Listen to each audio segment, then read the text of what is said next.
बाद आपका सेशन खत्म हो जाएगा। तो आज सबसे पहले हम लोग सीधे केमिकल, बायोलॉजिकल, रेडियोलॉजिकल और न्यूक्लियस के बारे में जानकारी लेंगे। इसमें जो सबसे ज़्यादा हम लोग अवेयर हैं, उसके बारे में हम जानते हैं, वो बायोलॉजिकल के बारे में हमने जो झेला है। कोरोना जो किस तरह से आया, कैसे हमको लगा, कैसे लोगों की मौतें हुई, कैसे ये एक तरह का बायोलॉजिकल जो वारफेयर है या फिर बायोलॉजिकल जो इमरजेंसी डिजास्टर होता है, कैसे लोगों को बिल्कुल कैद करके रख सकता है। तो इसी के बारे में थोड़ा जानेंगे। इसमें सिर्फ और केमिकल होता है, जैसे कि पानी में हम किसी ऐसे समय पर पानी में कुछ ऐसे केमिकल मिला दें जिससे बीमारी फैल जाए। बायोलॉजिकल का आपको कोई वायरस या कोई ऐसा আৰু ৰোগ মানে ৰুচিৰ দ্বাৰা আমি কেনেকৈ নিজক হেৰি কৰিব পাৰোঁ, মানে ৰুচিৰ ছাপোৰ্ট লৈ হয়নে, ৰুচিৰ ছাপোৰ্ট লৈ আমি কেনেকৈ ছেফটি প্ৰিকশ্যন বা সজাগতাটো আনিব পাৰোঁ আমাৰ মাজত, কেনেকৈ ইউজ কৰিব লাগে, নটিং মানে গাঁত বান্ধাটো কেনেকৈ বান্ধে হয়নে। চ' এইবিলাক দেখাব। আৰু মই ৰিকুৱেষ্ট কৰিম চবকে, কাৰণ এইটো ইনষ্ট্ৰাকশ্যনো আহিছে, যাতে আজি ফিল্ডৰ যিখিনি ডেমনষ্ট্ৰেশ্যন আছে তাতে যাতে চবে থাকে। ইয়াতেতো লেকচাৰটো আছে বাৰু, ঠিকেই আছে, কিন্তু লেকচাৰতকৈ চকু দেখা প্ৰেক্টিকেল যিটো সেইটো বেছি দৰকাৰী। চ' গতিকে চবে যাতে প্ৰেজেণ্ট। गुड मॉर्निंग आप सबको। 2 दिन में क्या क्या सीखा आप लोगों ने? सीखा 2 दिन जो आपकी पहले क्लास हुई है, यहाँ पे जो आपको बता रहे थे लोग हमारे साथी, आप लोग क्या है केमिकल हजार्ड, मतलब केमिकल से रिलेटेड कुछ भी चीज़ें हो सकती हैं। मैंने आपको एक एग्जांपल दिया था टॉयलेट क्लीनर का और एसिड का, ठीक है। इसके अलावा ऑयल वगैरह सारी चीज़ें केमिकल के अंदर आ जाएंगी, ठीक है। बी से होता है बायोलॉजिकल हजार्ड। बायोलॉजिकल हजार्ड में मैंने एग्जांपल लिया था कोरोना वायरस का, ठीक है। और आर से रेडियोलॉजिकल, उसमें मैंने बोला एक्सरे, ठीक है। और कई सारी चीज़ें होती हैं, मतलब आपको आपके को समझ में आ सकता है, मैं जितना समझा सकता हूँ कोशिश कर रहा हूँ समझाने की। और एन फॉर होता है न्यूक्लियर,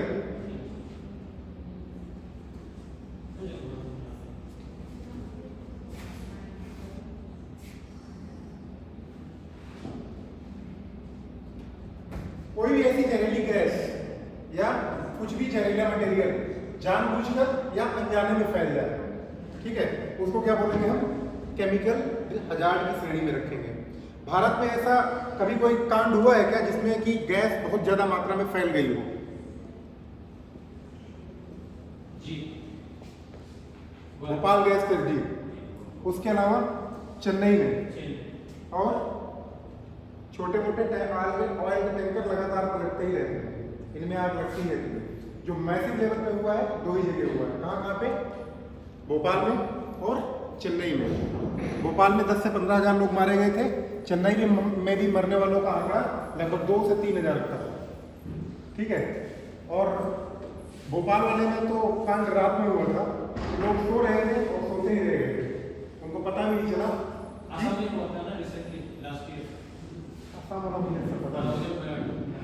किसी का जो तेल का जो हो रहा है टैंकर का जिस तरह होता ही रहता है,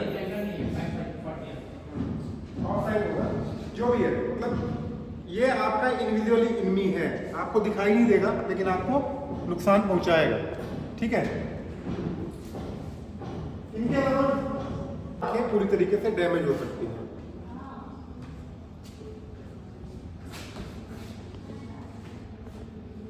बायोलॉजिकल हजार्ड क्या होता है? कोरोना क्या थी? कोरोना क्या थी? महामारी।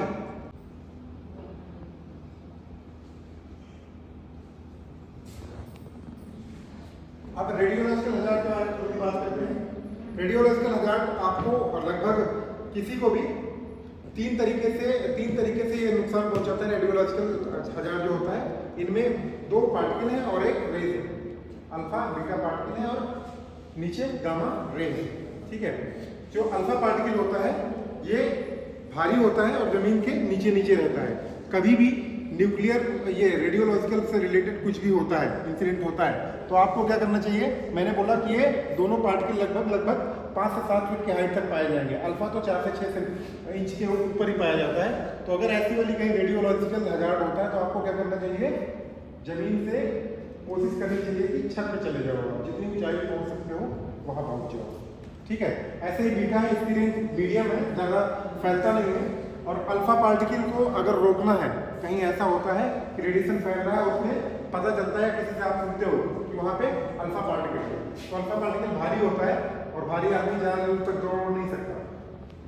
ठीक है, इसको रोकने के लिए नॉर्मल पेपर सीट या जो आपने कपड़े पहन रखे हैं वो मोर देन सफिशिएंट है। ठीक है, न्यूक्लियर हजार्ड। न्यूक्लियर हजार्ड को एक एग्जांपल है जो आपने सबने लगभग अगर कभी स्कूल टाइम में पढ़ा होगा, जापान के अंदर 2 परमाणु धमाके हुए थे, परमाणु बम फटे थे, उसको रिलेट कर सकते हो इससे आप। ठीक है, वहाँ पे ऐसा क्या होगा, बम धमाका होता था, क्या होता है, बम धमाके होने के बाद क्या होता है, कुछ होता है बम धमाके, स्मोक बनता है और धुआं बनेगा, आग बनेगी और क्या होगा, लोगों को नुकसान होगा। और क्या होगा, एक चीज इसमें और निकलता है साथ में रेडिएशन। जब न्यूक्लियर ब्लास्ट होगा, नॉर्मली कुछ दिन पहले दिल्ली में कार में ब्लास्ट हुआ था ना, तो ब्लास्ट हुआ तो क्या हुआ, आग तो रहेगी, धुआं रहेगा, टेम्परेचर बढ़ेगा, लोगों को परेशानी होगी। ठीक है, इसके अलावा एक चीज और इसमें निकलेगा, रेडिएशन। रेडिएशन निकलने से क्या होगा, आपको अगर बुखार होता है तो 2-4 दिन में ठीक हो जाता है, लेकिन टच कर लूँ टच नहीं कर सकते आप, देख लूँ देख भी नहीं सकते, छू लूँ छू भी नहीं पाओगे। ठीक है, और उसकी स्मेल भी नहीं आएगी। मतलब एक ऐसा दुश्मन है जिसको ना आप छू सकते हो, ना टच देख सकते हो और ना सूंघ के महसूस कर सकते हो, महसूस भी नहीं कर सकते आप उसको। ठीक है, उससे बचा कैसे जाएगा, जिन चीजों को से आप लड़ नहीं सकते उनसे बचने की कोशिश करनी चाहिए। बचोगे कैसे, सावधानी बरतोगे। सावधानी क्या क्या होगी, ठीक है। पता कब चलता था कि बंदे को कोरोना हो रखा है, जब 5-7 दिन बाद वो टेस्ट कराने के लिए जाता था तब। जब तक कोई स्पेशल इक्विपमेंट नहीं होगा आप सीबीआरएन से हुए खतरे को पहचान नहीं सकते। ठीक है, बीमार होते रहोगे आप, समझ में नहीं आएगा कि मैं बीमार क्यों हो रहा हूँ। ठीक है,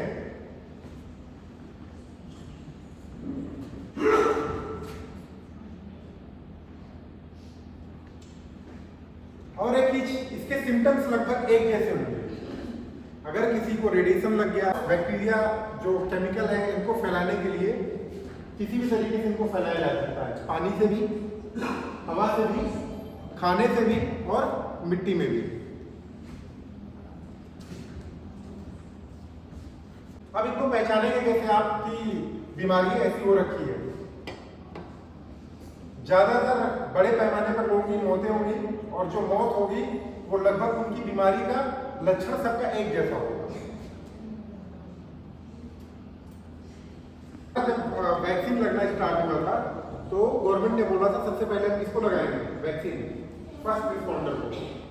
फर्स्ट रिस्पॉन्डर कौन हो गया, कोई प्रॉब्लम हो रही है, ठीक है, आंखों में कोई प्रॉब्लम हो रही है, ब्लर दिखाई दे रहा है, आंखें काम करना बंद कर रही है, लगातार आई पेन हो रहा है, ये सब इसके लक्षण हो सकते हैं। स्किन आपकी जल रही है, स्किन जलने का मतलब वो फफोले नहीं पड़े, स्किन जलती है जब हमारी, तब क्या होता है कि ऊपर जो स्किन है ना ये जलती है तो क्या फफोले पड़ जाते हैं, और रेडिएशन लगने के बाद क्या होगा, फफोले नहीं पड़ेंगे, अंदर से ब्लड टाइप पे जम जाएगा। ठीक है, उस टाइप की अगर चीजें आपको दिखाई देती हैं तो समझना चाहिए कि मैं रेडिएशन वाले क्षेत्र में हूँ, मुझे यहाँ से दूर निकल के जाना है। 2 महीने तक लोगों को समझ में नहीं आएगा हो क्या रहा है। ठीक है,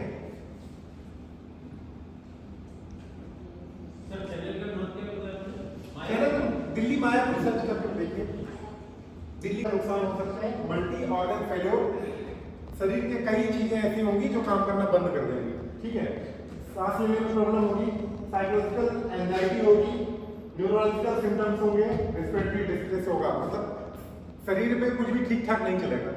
जो आप सोच सकते हो कि ये मेरे साथ हो सकता है, मैक्सिमम नुकसान वो सारी चीजें आपके साथ होंगी। आपका दिमाग काम करना बंद कर देगा, हार्ट काम करना बंद कर देगा, जो भी है सारी बीमारी एक तरीके से हो सकती है।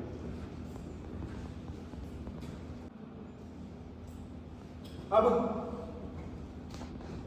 एक टाइम है डिकंटामिनेशन, उसके पहले कि किसको ज्यादा खून निकल रहा है ना, क्योंकि ज्यादा खून रहेगा तभी आदमी खत्म हो जाएगा, तो उस टाइम क्या करोगे आप, कोशिश करोगे कि जिसको ज्यादा खून निकल रहा है उसको निकालना है। ठीक है, उस तरीके से हम क्या करते हैं, ट्रायल करते हैं। हम जब एनडीआरएफ कहीं जाते हैं और ऐसी वाली सिचुएशन बनती है तो हम बंदों के हाथ में रिबन बांध देते हैं। एक आदमी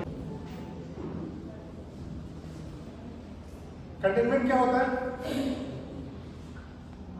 कंटेनमेंट क्या होता है मतलब आपने देखा होगा ना जगह जगह पे कोविड के टाइम पे कंटेनमेंट जोन गवर्नमेंट बना रही थी किसी एक ऐसे एरिया में जहां पे बहुत ज्यादा कोविड के मरीज हो गए उस एरिया को गवर्नमेंट क्या कर रही थी आउट ऑफ बाउंड कर दे रही थी कि लोग यहाँ से बाहर ना निकले बाहर निकले तो क्या होगा वो दूसरों को भी देते जाएंगे कोरोना ऐसी वाली सिचुएशन आती है तो गवर्नमेंट यही करती है क्या करेगी अगर आप ऐसी किसी सिचुएशन में फंसते हो तो दिमाग में सबसे पहले ये होना चाहिए कि मैं कहाँ से इस वाली सिचुएशन से बाहर निकल सकूँ यहाँ अगर कुछ हो जाए तो आपके दिमाग में होना चाहिए कि मेरा दरवाजा इधर है और मुझे इधर से निकल के जाना है ठीक है सबसे पहले आपका escape route आपको पता होना चाहिए कि मुझे निकल के कहाँ जाना है और जो आपके इमरजेंसी कॉन्टैक्ट है इमरजेंसी कॉन्टैक्ट मतलब 112 और उसके अलावा जो आपके नियर ऐसी किसी सिचुएशन में अगर गवर्नमेंट कुछ बोलती है गवर्नमेंट की तरफ से कोई एडवाइजरी आती है तो उसको फॉलो करना है और अपनी मैं आगे 999 लिखा है वो यूके और यूएस के लिए इमरजेंसी नंबर है इंडिया के लिए क्या है 112 112 पे आप कॉल करो और जो भी वहाँ पे कॉल आपके अटेंड करता है उसको बताना है कि ऐसी वाली सिचुएशन यहाँ पे एक विस्फोट हो रखा है यहाँ पे ऐसी वाली सिचुएशन बन रखी है तो वो रिस्पॉन्स करने वाले लोगों को आप तक पहुँचा देते हैं जब भी ऐसी कोई बात होती है अपविंड साइड में जाना है मतलब हवा अगर यहाँ पे रेडिएशन फैल गया और कोई विस्फोट हो गया उसमें रेडिएशन चल रहा है हवा इधर जा रही है तो आपको किधर जाना चाहिए इधर या इधर इधर जाना चाहिए हमेशा उसके अपोजिट साइड ठीक है और मैंने पहले बोला था कि अल्फा बीटा गामा तीन ही चीजें निकलती हैं अल्फा और बीटा क्या होती हैं मैक्सिमम जमीन के साथ साथ ही चलती है 4 से 5 फीट मैक्सिमम ठीक है तो आपको क्या करना चाहिए जो वहां पे सबसे ऊंची बिल्डिंग हो एडवाइजरी को फॉलो करना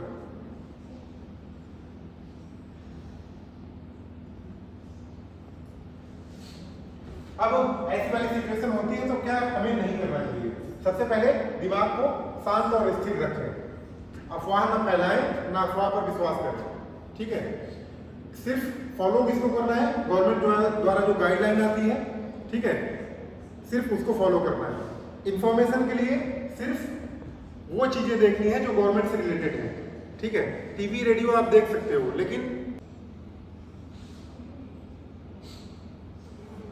रोल ऑफ फर्स्ट रिस्पॉन्डर जो फर्स्ट रिस्पॉन्डर है उनका काम क्या है फर्स्ट रिस्पॉन्डर कौन होते हैं जो वहां पे लोकल पब्लिक है कहीं भी अगर किसी का एक्सीडेंट हो जाए फर्स्ट रिस्पॉन्डर किसको बोलेंगे जो वहां पे सबसे पहले पहुंचे मैं साइकिल चला रहा हूँ या मोटरसाइकिल चला रहा हूँ मैं गिर गया अगर मैं होश में हूँ तो फर्स्ट रिस्पॉन्डर तो मैं खुद ही हूँगा मैं खुद ही कोशिश करूंगा ना मोटरसाइकिल हटा दूँ अगर मैं नहीं हूँ ये है साथ में वहां पे तो ये क्या करेगा ये हटाने की कोशिश करेगा किस तरीके का ये खतरा है